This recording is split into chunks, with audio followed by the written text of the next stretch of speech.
गङ्गातरङ्गरमणीय जटाकलापं गौरी निरन्तर विभूषित वामभागं नारायण प्रियमनङ्गमदापहारं वाराणसीपुरपतिं भज विश्वनाथं वाचामगोचरमनेकगुणस्वरूपं वागीश विष्णुसुरसेवितपादपीठं वामेन विग्रहवरेण कलत्रवन्तं वाराणसीपुरपतिं भज विश्वनाथं भूतादिपं भुजगभूषणभूषिताङ्गं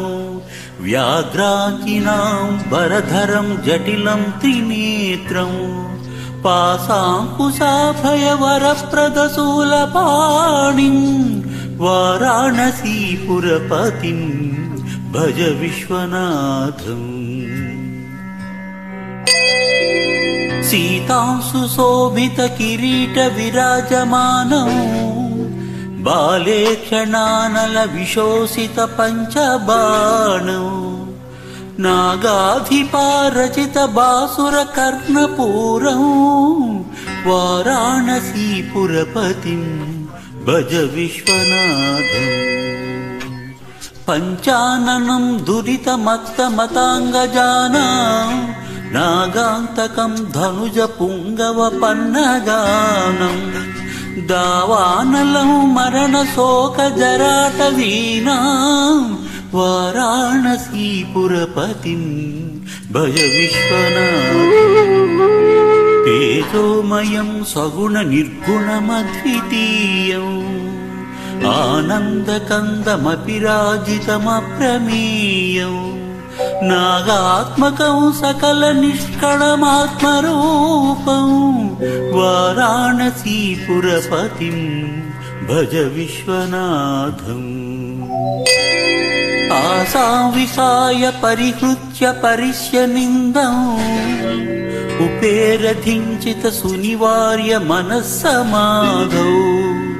आधाय हृत्कमलमज्जगतं प्रदेशं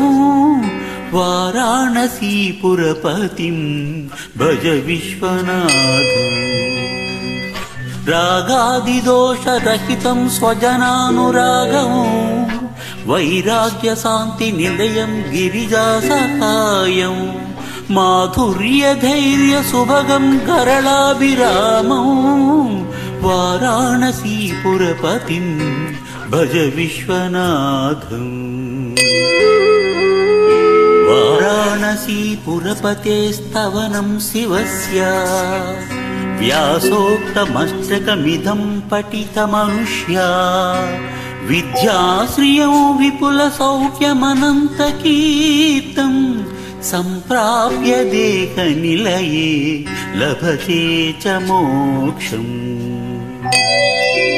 विश्वनाथाष्टकमिदं ह्यः पठे शिवसन्निधौ शिवलोकमवाप्नोति